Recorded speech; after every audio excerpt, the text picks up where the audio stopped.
What is going on, everyone, and welcome to the channel.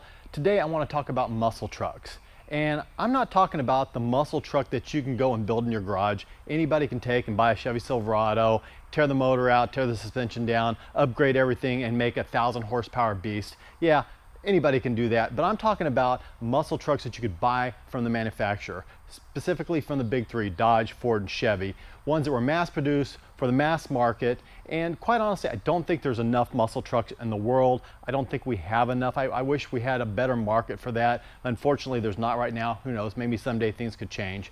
But there's been a number of stabs at that over the years, at that market. Notably the Dodge Little Red Wagon back in the 70s. That was a good start, especially for the 1970s when emissions were choking everything down and everything like that. And that's a very desirable, highly collectible truck nowadays. In the early 90s, Chevrolet had their 454 SS, which horsepower-wise wasn't all that impressive, but it had a ton of torque. It was tire shredding. It was really, for the time, quite impressive. Of course, we had the Ford Lightning right around the same time. Then in the early 2000s, Chevrolet came in and they did their new and improved SS, the extended cab pickup. They had a 6-liter LS-based motor that was producing 330 horsepower, and they were even made in all-wheel drive. So they were fairly impressive for the time. Certainly Dodge has had its Viper truck, and I've got to say the Viper truck I think is pretty impressive with the V10, 505 horsepower. You could even get them in a manual transmission, which I always like anything in a manual transmission. But there is one muscle truck, in my opinion, that is head and shoulders above the rest. Just very iconic, just really the muscle truck to have.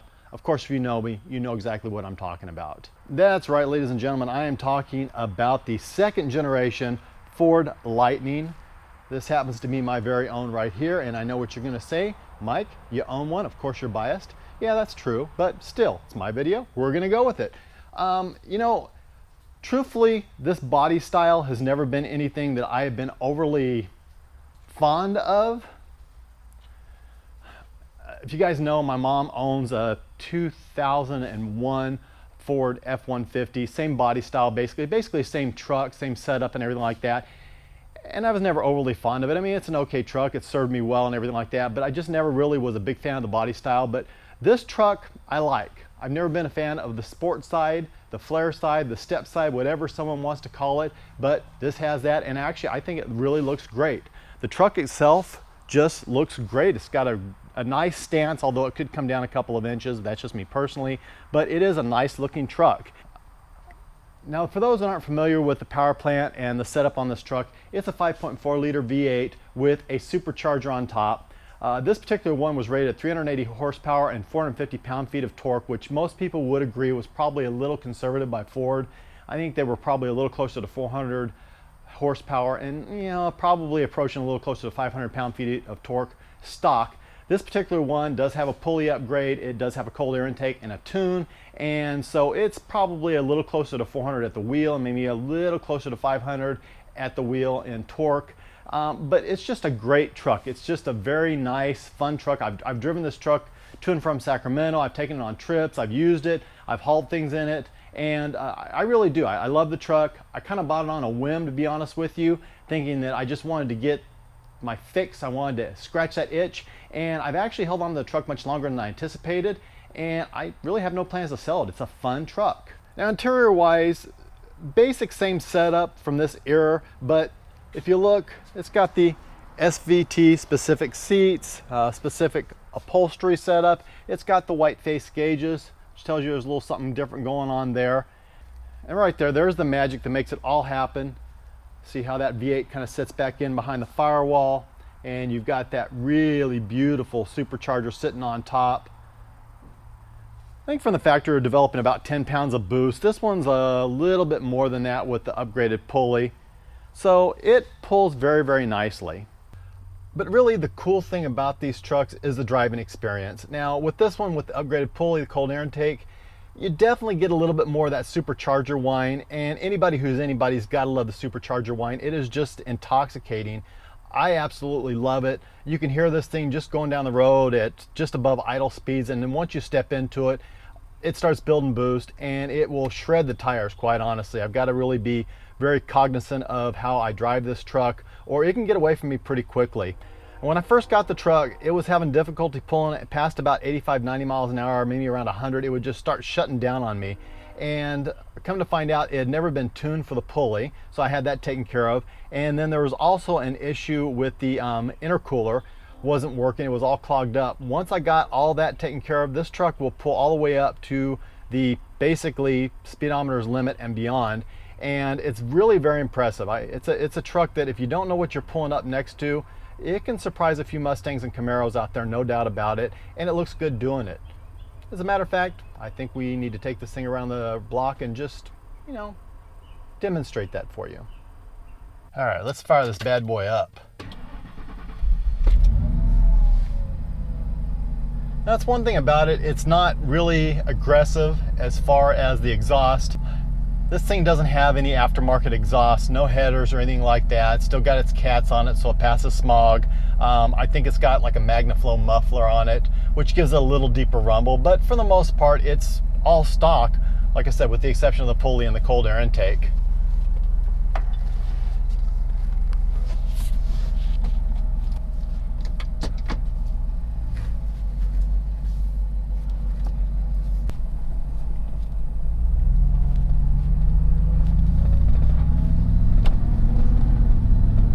Now, one thing I will say about these trucks, at least just a couple that I've been in, they are a stiff ride.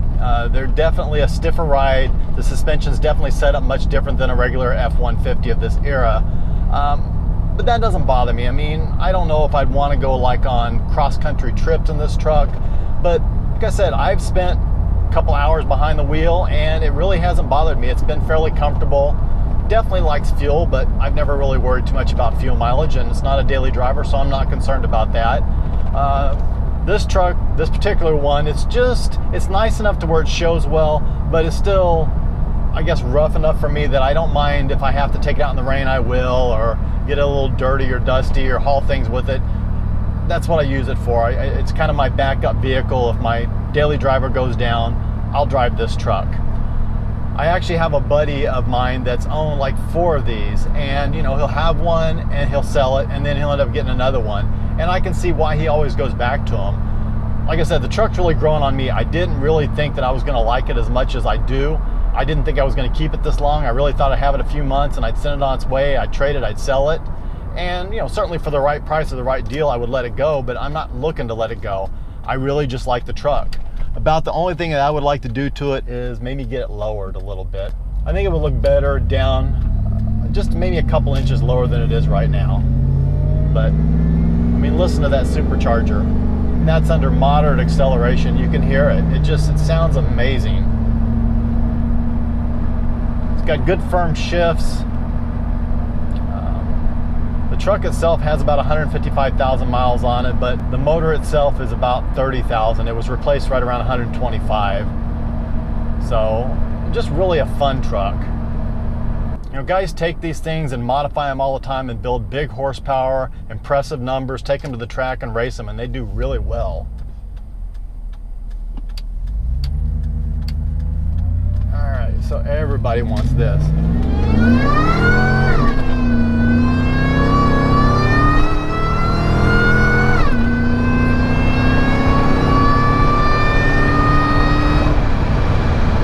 There you go.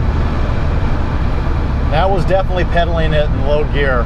It does tend to get pretty squirrely, and since I had a vehicle coming the other direction, I really didn't want to end up in his path.